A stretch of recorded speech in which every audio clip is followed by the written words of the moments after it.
Hello, welcome to Carol's Books and Storytime. I've got a chapter for you today. It's chapter 5 of my book, Granny's Button Basket, which isn't published yet, but it will be very soon. When it is, I'll let you know. It's called Nana is Shipwrecked. This is a very pretty button, Granny. Leah held out a black button with a silver star on it. Is there a story for this button? Yes, Leah, there is, and it's another war story. All the stories war stories, Granny asked Livy. No, darling, not all the stories are war stories, but this one is a very special story, and it's all about my mummy, your great Nana, who this button basket belonged to. In fact, most of the stories about the buttons will be stories to do with her. Granny, have you any stories about you and Auntie Chris and Uncle John when you were little? Asked Leah. And stories about Mummy and Auntie Tilly? Asked Ollie. Auntie Di and Auntie Sand too, piped up Livy. And Auntie Bren? Granny laughed. Yes, I think I might have some stories about them as well. But you're going to have to find the buttons that go with the stories. And I can't tell you all the stories at once. Is that a deal? Children thought for a moment. It's a deal, they shouted in unison. Now, Granny, tell us the story of this button, ordered Leah. Nana's suit button. All right, said Granny. If you're sitting comfortably, then I will begin. Nana was 23 years old when this story happened, and she and Papa, your mummy's granddad, had just got married, and they were on their way to Nigeria in the middle of the Second World War on a huge ship called the SS California. The company they worked for had asked them to go out there to help the effort of the war. Also, they were important because they helped the soldiers, especially when they became sick or injured in battle. Along with the California were other ships, the Duchess of York, Port Fairy, HMS Douglas, and HMS Iroquois. Why were all the ships together? Shh, Leah, be quiet. Granny will tell us, scolded Livy. Why do you always have to interrupt? She finished with a smug look on her face, satisfied she'd got one over on her sister. The two warships were there to protect the other ships from enemy ships, especially submarines and warplanes. A group of ships like this was called a convoy, explained Granny. Now I'm going to call Nana by her real name, which was Barbara, and Papa by his real name, which was Arthur. Now I have set the scene for you, my little cherubs, and I will tell you the story. The children settled down for the story once more, and Granny began in a soft, scary voice. The screaming wail of the air raid siren was heard throughout the ship. Barbara's stomach lurched in fear as the dreadful sound echoed along the corridors of SS California. And with a great effort, Barbara raised her head from the pillow. The cabin seemed to swim before her eyes. She felt so ill. The ship's doctor had said she was ill because of all the injections she had to have in order to travel to Africa. He called it serum poisoning. Barbara knew she had to get up. She just had to get up. The air raid sirens meant that everyone had to put on their life jackets and go upstairs onto the lifeboat decks and be prepared to go into the little boats if they were attacked by the enemy. Arthur came into the cabin just as she was struggling to get out of bed. Just stay where you are and safe and warm in bed, he suggested. No, Barbara said weakly. I'm going up on deck. Help me get dressed, please. Arthur handed her her clothes and helped to do up the buttons on her grey suit. Then he helped her to put on her life jacket. Even with the huge cork pillows either side of her body, she was freezing cold and shivering. Together they left the cabin and made their way to the lifeboat station. The ship was keeping to her zigzag course with other members of the convoy in tight formation around them. The drone of a German warplane was heard. It swooped low over the ship, avoiding the spitting guns of the two warships. There was a blinding flash as a stick of bombs was dropped down the ship's main funnel and into the engine room. The mighty engines of SS California stopped. The California lurched with the impact and went dead in the ocean. All through the ship, there was an eerie silence. Another running dive by the German fighter plane, another blinding flash as the bombs met their target, the ship shuddering and lurching with the impact.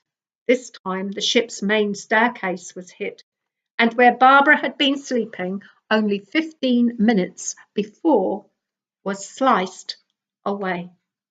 The battleships and destroyers that were part of the convoy had jumped to action stations, and everywhere there was the sound of gunfire and explosions as the warplanes hit their targets.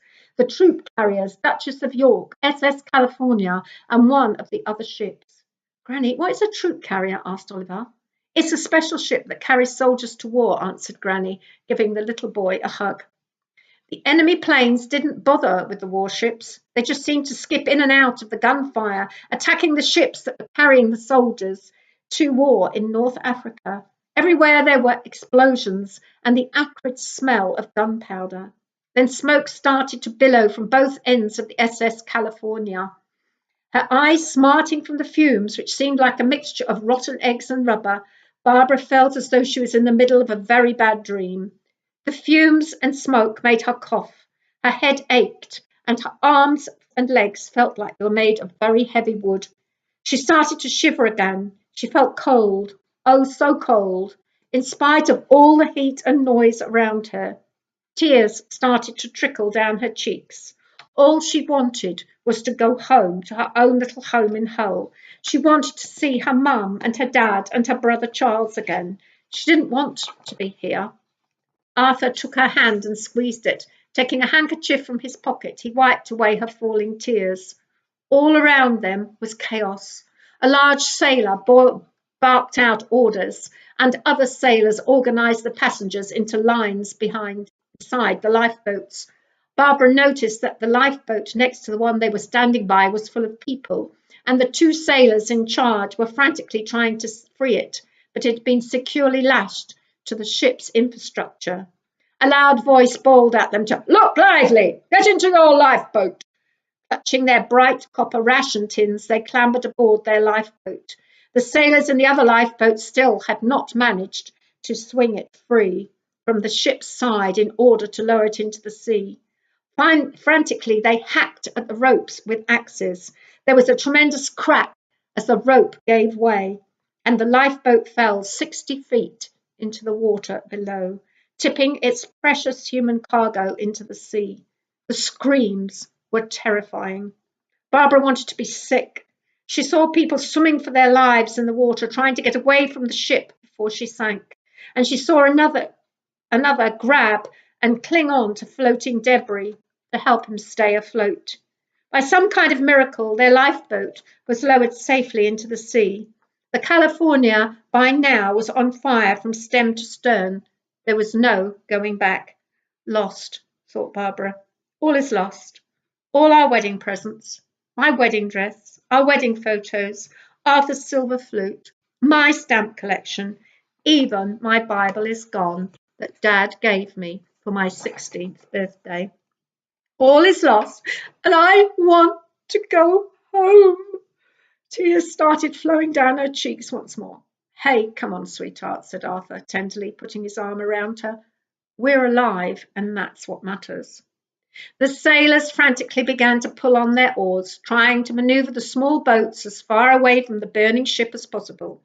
Without warning, a torpedo streaked through the water just by the side of their lifeboat and buried its warhead into the keel of the California. Granny, what's a keel? Asked Livy. Shh, scolded Liv. Don't interrupt, Liv, she added in a self-righteous manner, pleased with herself for paying back her sister so soon. Good question, Liv, replied Granny, smiling at the little girl. A keel is the very bottom of the ship, where the two sides join in a sharp point. It's like the spine in your back. In fact, it is the spine of the ship. Does that make it clear? The children nodded, and Oliver felt for his spine. See, you've learned a new word today, laughed Granny.